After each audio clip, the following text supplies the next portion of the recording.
What's up, ladies and gentlemen? How are you guys doing tonight? And if you're ready, it's time to review. That's right, ladies and gentlemen, this is my review for the Yu-Gi-Oh movie. Yes, because the new one is coming out, and me and my buddy Russell are going to go watch that tomorrow. Hopefully, if we can find it in a theater near you. If not, well, we might not be going anywhere. But so yeah, we had an idea we were going to watch this, and so yeah, I'm going to review it. Now, when this movie came out, I was so amped. There was a lot of hype for this movie coming out because one of my friends was talking about it. He was like, dude, there's going to be like a bunch of famous people doing the voice acting. The only one I can remember is Jim Carrey doing the voice of Joey. That's the only one I remember him saying that was supposed to happen. But when me and my buddy Adam got to the movie, it was all the regular voices. So I was like, oh, I was kind of looking forward to Jim Carrey being Joey. So, anyways, but aside from that, this movie had a lot of hype because I loved Yu-Gi-Oh back then and I still love it now. So I figured to get myself ready, for me and Russell to get ready for the movie, we would watch this again. And this movie has... I don't think we can say that this movie is canon. One thing I will say though, the animation in this movie is amazing. It is beautiful. And one of the other things I do like about the movie is that if you ever have played Yu-Gi-Oh, like, you know that like all the card looks like is the picture of the monster and then the life points. That's it. Well, in the movie, they got the front, like they got like the cover of the monster, like the Blue Eyes White Dragon actually looks like a real Blue Eyes White Dragon card. But the back looks like the regular card in the show. So this movie takes place right after Battle City. At least the one thing, at least with the Yu-Gi-Oh movie, you can tell in the timeline where it happens, unlike the Dragon Ball Z movies, which are all over the place. Now, one thing with this is there is a plot hole in this movie. Of course, there are a lot of plot holes, but one of the ones that bugs me so much is the fact that Kiaba's still upset that he can't beat Yugi. Like, in the whole entire movie, he talks about how he's finally going to beat the God cards.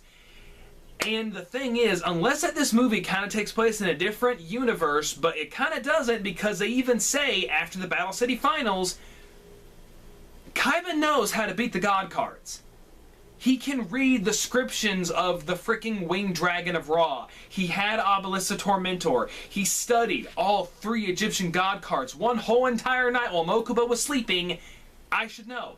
I watched the episode. He knows how to beat the God cards. He made it his obsession to find out ways how to beat the God cards. He mocked Yugi about beating the God cards, about taking Cypher from him.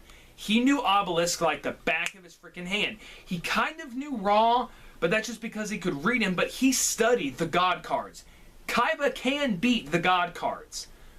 And I kind of, like, after all this time, after watching this movie again, that plot hole kind of bugged me the entire time. I was like, Kiaba knows how to beat these guys. He knows how to beat them.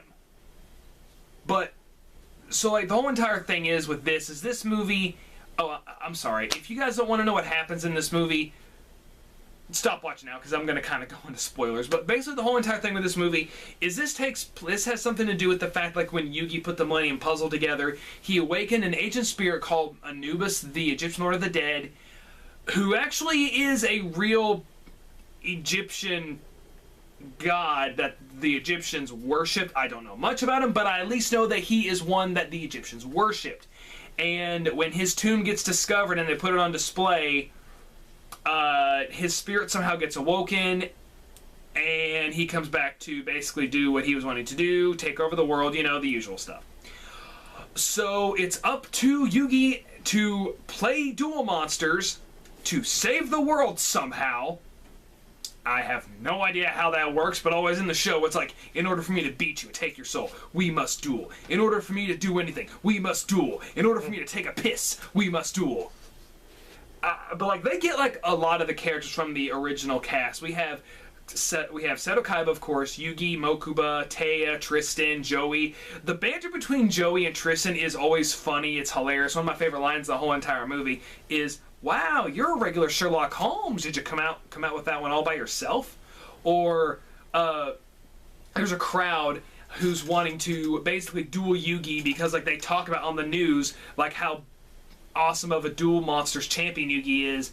And so, like, when Joey and Tristan are trying to kind of protect him, everyone's like, "Come on, we want to fight Yugi. We don't want to fight you. We don't care. No one cares about you." So Joey's like, if you want to duel Yugi, you got to duel yourself against a top contender. And I think I know one. And Tristan just looks at him and he's like, Seto Kaiba? And then Joey calls himself the Godfather of Games, basically to distract the crowd. But the whole entire thing with this is it's a little bit interesting of like where Kaiba goes to Pegasus to get these new cards to beat the gods, and he's slowly being driven by a trap card known as the Pyramid of Light, which a lot of these cards do not actually do what the actual cards say, which if anyone who has played Yu-Gi-Oh! Should be thinking, gee, that's a shocker. But of course, you know, Yugi always wins because he's the hero. He always has to win. In this movie, Kaiba is a freaking douche. And I'm like, in the show, Kaiba's a jerk. Like, in this movie, he's a freaking sociopath. When the Pharaoh is like having like a spasm, like he's in pain on his knees, Kaiba just laughs. And I'm like, dude, you need to get yourself checked. Because he's laughing at someone else's torment and pain. I mean, yes, he laughed at Joey's humiliation, but he laughs at Joey's humiliation because he thinks he has a superiority complex. I don't ever remember Kaiba laughing at someone in misery and pain. They make Kaiba more of a psychotic jerk than he actually is in the show. Unless like, this is how he is in the actual manga, and in the Japanese version, kudos. I don't know.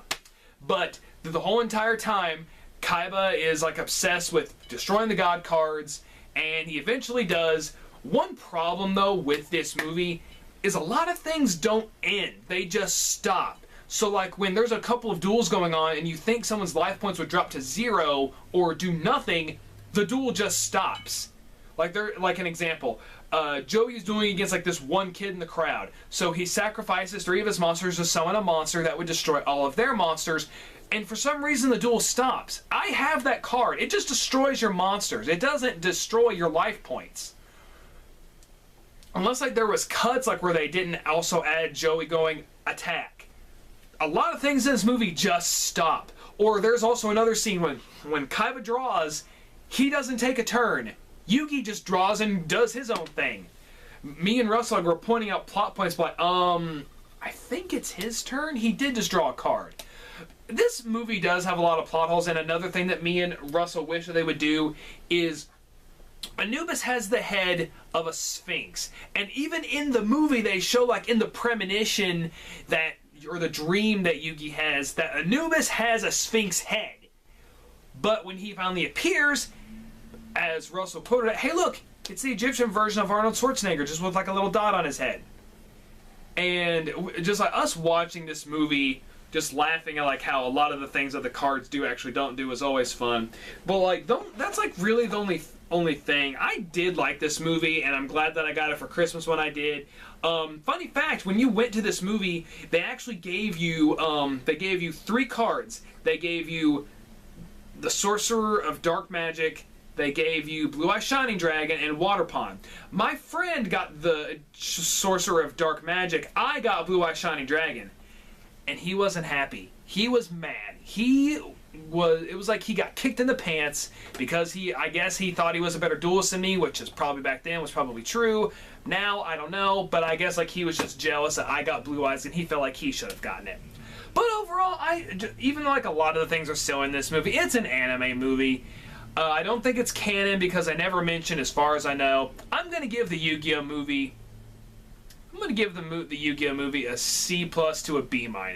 This movie is fun to laugh at. The animation is just flat out beautiful. It's amazing to look at. The colors are awesome. It really is beautiful. The animation is amazing. If you can't watch the movie for Yu-Gi-Oh, like for the actual story, just watch it for the animation, because the animation is amazing.